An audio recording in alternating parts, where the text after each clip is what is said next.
Chapter 34 Ang muling pagkikita nila Max at Kath. Lumipas ng ilang linggo at buwan ay naging maasikaso si Gabby kay Kath dahil gusto niya makabawi kay Kath. Lalo na ngayon mas maselan na yun pagbubuntis ni Kath kaya inaalagaan niya nito at palagi dumadalaw si Gabby kay Kath sa bahay ng tita Lily nito. At di muna sila napapakasal dahil ayaw ni Gabby dagdagan ng stress si Kath. Kung sa kalagitnaan ng pagbubuntis ni Kath sila napapakasal, nangako naman si Gabby sa mga magulang at tita ni Kath na pagkatapos manganak ni Kath, saka na lang sila nagpakasal. Yun plano ni Gabby sa kanila ni Kath. Yun sa kanila ni Kara ay balak ni Gabby makikipag-break na tuluyan kay Kara dahil hambang makakasama sila ni Kath ay nagmahal siya ulit dito at napapagod na si Gabby magsinungaling kay Kath at saktan ang damdamin nito hanggang sa may bumalik sa buhay ni Kath. Sa bahay ni Tita Lily habang gumagawa ng smoothie si Kath sa kusina ay bigla may na-doorbell sa pintuan. Agad lumabas si Kath sa kusina para mabuksan niya yun pinto dahil sa inakala ng si Gabby yon dumating, pero pagbukas ni Kath ay nagulat siya na makita niya si Max. Max, ano ginagawa mo dito? Kath, maayos na ang buhay ko. At gusto ko ayusin tungkol sa atin dalawa. Kath, mahal pa rin kita kahit 1 year na tayo hiwalay ay ikaw pa rin mahal ko. Yun si Amber, matagal kami wala nun, kaya please Kath magsimula tayo ulit. Sabay hinawakan niya ang kamay ni Kath. Agad inalis ni Kath yun kamay niya sa pagkakahawak ni Max sa kanya.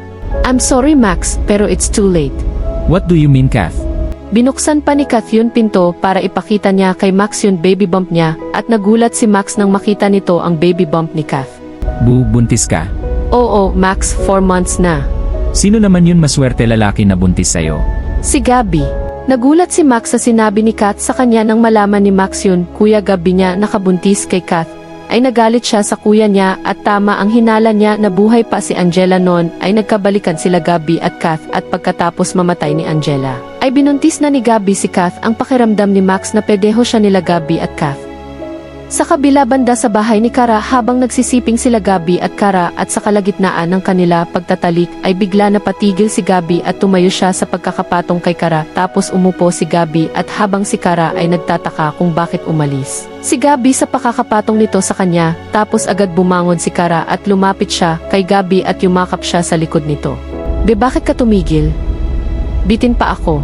Sabay halik niya sa liig ni Gabby at habang si Gabby ay huminga na lang siya ng malalim. Nagigilty na ako. Nagtataka si Kara sa sagot ni Gabby sa kanya. Ano sinasabi mo? Saan ka naman guilty? Tumayo si Gabby sa kama at humarap siya kay Kara at habang si Kara ay lumuhod siya sa kama at hinawakan niya ang braso ni Gabby. Ano kasi problema mo? Bakit ka nagigilty? Kara, ayoko na, nagigilty na ako sa sitwasyon natin at ayoko na lokohin si Kath at kailangan na natin tigilan ito. Nagulat si Kara sa sinabi ni Gabby. Ano? Gabby, di ba sinabi mo wala ka na nararamdaman sa kanya at magsasama lang kayo dahil sa pagbubuntis niya, tapos ngayon ay nagigilty ka? I'm sorry Kara, pero nahuhulog na ako ulit kay Kath. Sinampal ni Kara si Gabby dahil nasaktan siya sa sinabi ni Gabby, tapos unti-unti tumutulo na ang mga luha ni Kara. Minahal kita. Bigay ko sa'yo ito, katawan ko sa una natin pagkikita. Tapos iiwan mo lang ako dahil sa ex-girlfriend mo. Bakit? Proket binuntis mo siya. At saka sure ka ba talaga na sa'yo ba yun ang dinadala niya? Nainis si Gabby sa sinabi ni Kara. Oo, sure na sure ako na anak ko yun dinadala ni Kath. At di lang dahilan ko kung bakit ko siya pipiliin, kundi mahal ko si Kath at gusto ko na mabuo ang pamilya ko na kasama si Kath. I'm sorry Kara.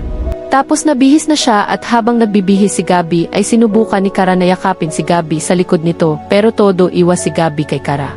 Gabby please, wag mo ako iiwan. I'll do everything for you, basta wag mo ako iiwan. Sabay mahilpit yakap niya kay Gabby, pero tinulak ni Gabby si Kara na tumba si Kara sa kama, tapos lumabas na si Gabby sa kwarto ni Kara habang si Kara ay umiiyak sobra na sobra.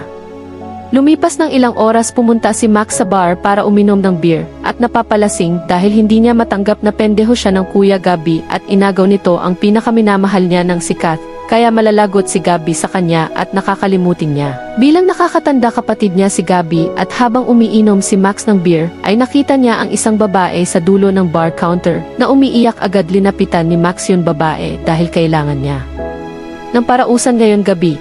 Hi miss. Are you alone? You can join me if you like. Sabay umupo siya sa upuan ng bar counter, tapos agad lumingon si Kara kay Max at paglingon niya sa lalaki ay nabastosan siya dito. Di mo ba nakikita umiiyak ako dahil may problema ako? tapos sasabihan mo ako na gayan bagay.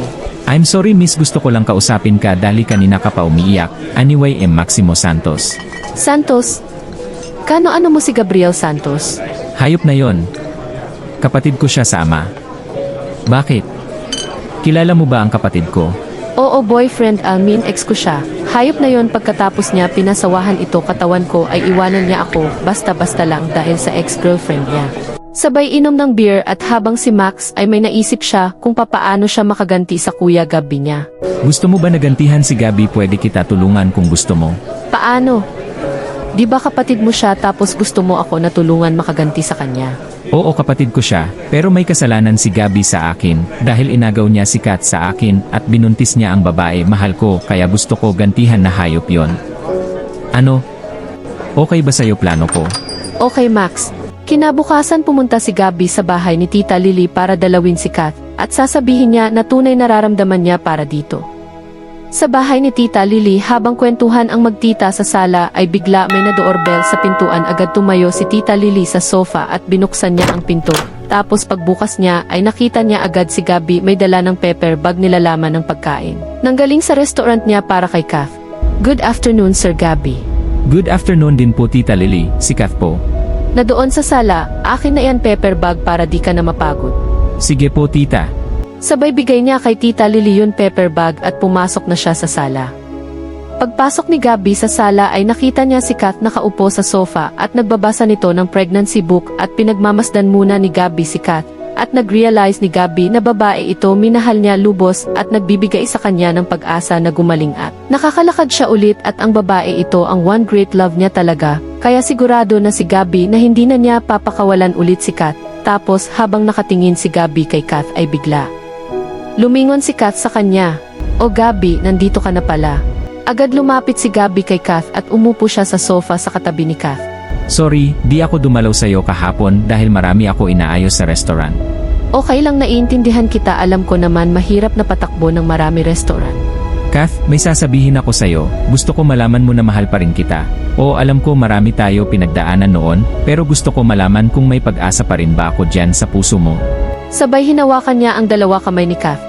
Sigurado ka ba Gabi na mahal mo pa rin ako? O baka sinabi mo lang ito dahil dinadala ko ang anak mo at saka hanggang ngayon ay pinagsisisihan ko pag-iwan ko sa'yo 4 years ago. Oo, sigurado na ako Kath.